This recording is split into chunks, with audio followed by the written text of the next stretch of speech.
So, I've had a builder ring me up from a building site before and say, "Oh, the building inspector was here. He insisted that we do this, this, and this. Do I need to do it?"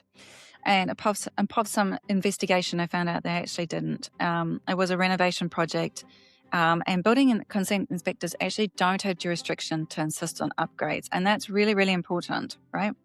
Because they're not there to dictate the design. Hi, I'm Sharon. I'm an architectural designer, and I help people create healthy and valuable homes.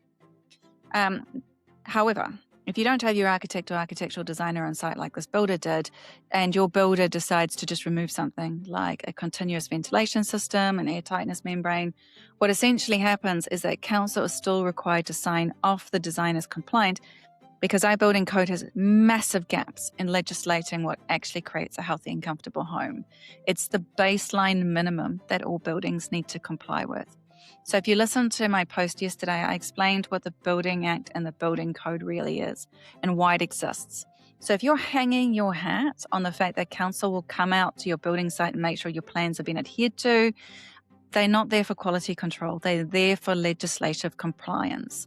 They're simply there for legal building code compliance. I think it's really important to understand that, especially if you're considering standards like Passive House and rating tools such as Homestar, or you want a high performance home, you can't rely on the council to do that job. It's not their place to. So if you have any questions about building code, Homestar, Passive House, drop me a question in the comments below, or you can reach out in a DM.